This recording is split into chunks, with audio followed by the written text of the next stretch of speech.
Dissent. Ruth Bader Ginsburg makes her mark. Written by Debbie Levy, illustrated by Elizabeth Baddeley.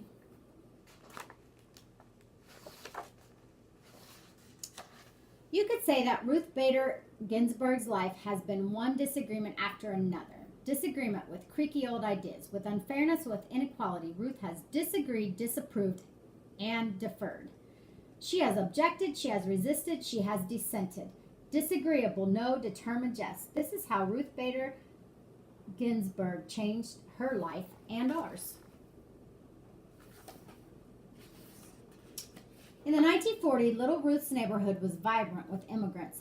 People from Italy, Ireland, England, Poland, and Germany. Jews from Russia, like Ruth's father, Nathan Bader. People from different cultures with different holidays, foods, and traditions. But in all these families in Brooklyn, New York, and in families everywhere, one thing was the same. Boys were expected to grow up, go out in the world, and do big things. Girls were expected to find husbands. Ruth's mother disagreed. Celia Amster Bader thought girls should also have the chance to make their marks on the world, so she took Ruth to the library. On the shelves were stories of girls and women who did big things. Ruth read about Nancy Drew, girl detective. She discovered Amelia Earhart, daring aviator. She learned of Athena, goddess of Greek myths. Here were independent girls and women taking charge. Ruth read her way into the world around her. The sweet scent of books blended with savory aromas from the Chinese restaurant downstairs. Delicious. A girl could be anything.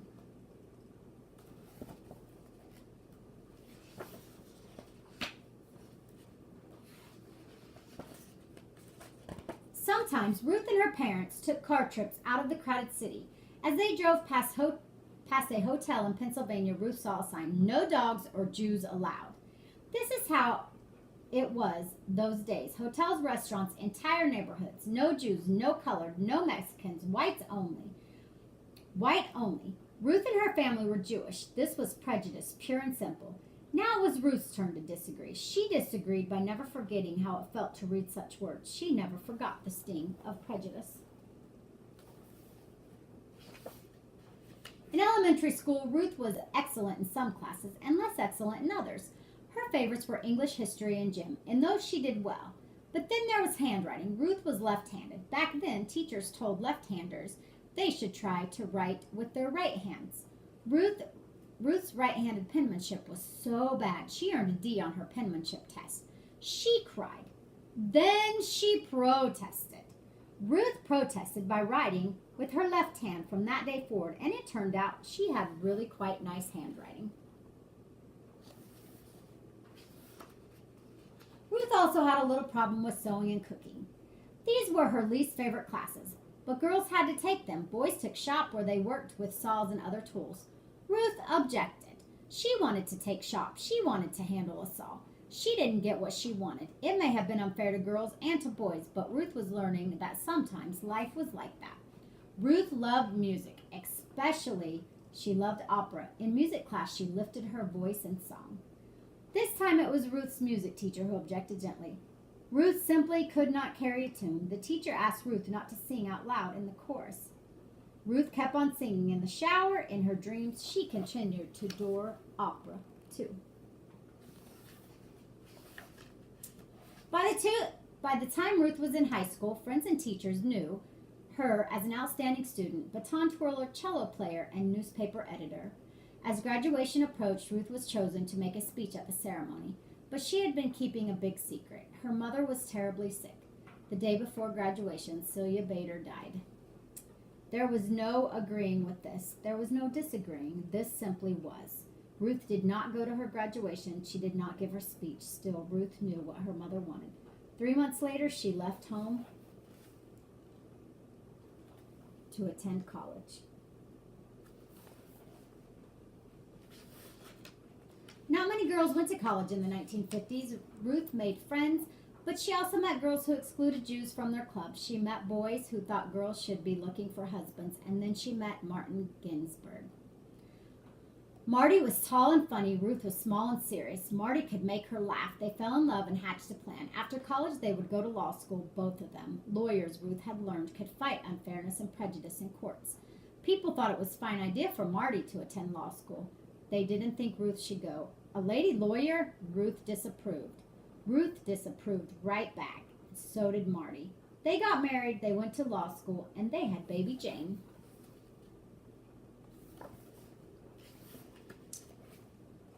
Ruth's law school class had a total of 9 women and 500 men. She studied mightily and tied for first place in the class, and yet at graduation time no one would hire this brilliant new lawyer. Why not? She was a woman. Men didn't want to work with a woman. She was a mother. Men thought a mother wouldn't pay attention to work. She was Jewish. Many people were still prejudiced. 3 strikes against her, but Ruth was not out. She resisted and persisted. Finally, a judge hired her, and she worked like mad for him. After that, one law school hired her, and then another. Ruth became one of the few female law professors in the whole country, and she did it with a new baby at home, James.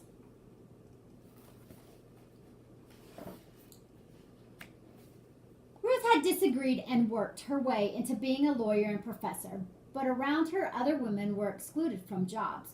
When they did get jobs, they earned less than men. They were kept out of important roles in courts and government. To make matters worse, the Supreme Court of the United States, the highest court in the land, approved all this, as one Supreme Court justice had written years before. The natural and proper timidity and delicacy which belongs to the female sex evidently unfits it for many of the occupations of civil life. In other words, women and girls were too shy and weak to do big things in the world. Another Supreme Court opinion declared women has always been dependent upon men. Ruth really disagreed with this.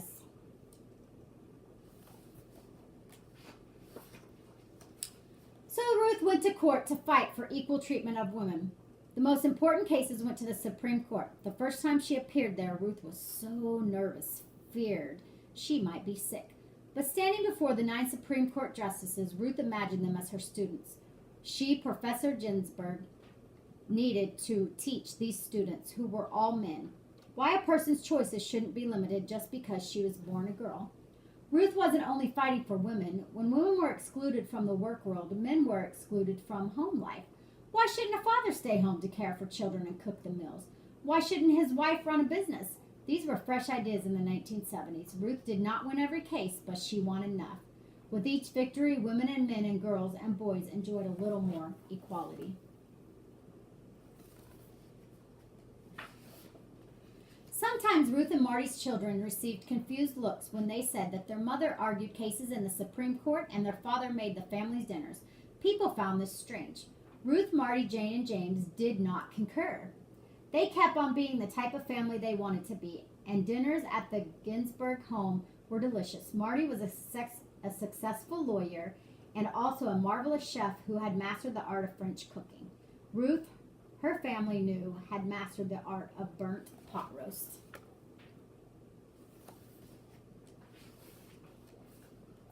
Ruth became well known as a lawyer, so well known that President Jimmy Carter chose her to be a judge in Washington, D.C. Then Ruth became known as the first-rate judge, and President Bill Clinton asked her to be a justice on the Supreme Court. Along with the 8 other Supreme Court justices, her job would be to decide the most significant cases and answer the most difficult legal questions in the United States. Ruth agreed.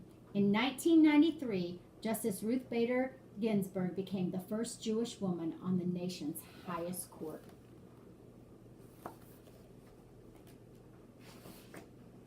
In each case, the Supreme Court considers, after hearing from lawyers who argue from each side, the 9 justices take a vote.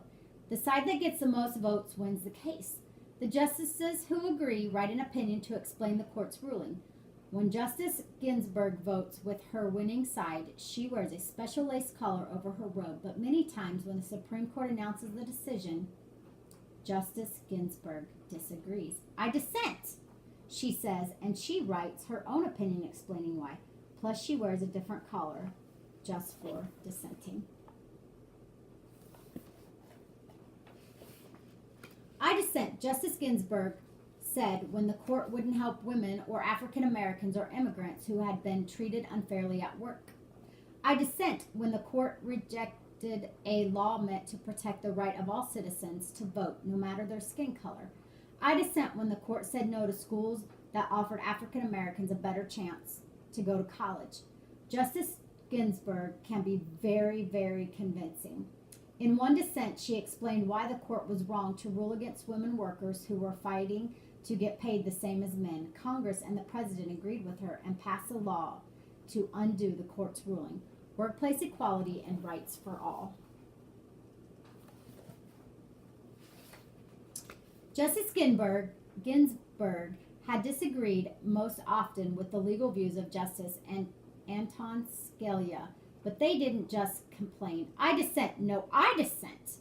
They shared the conflicting ideas. Each pointed out weaknesses in the other's arguments, and after the opinions were written, the two justices had fun with each other. They didn't let disagreements about law get into their long friendship. They parasailing in France, riding an elephant in India.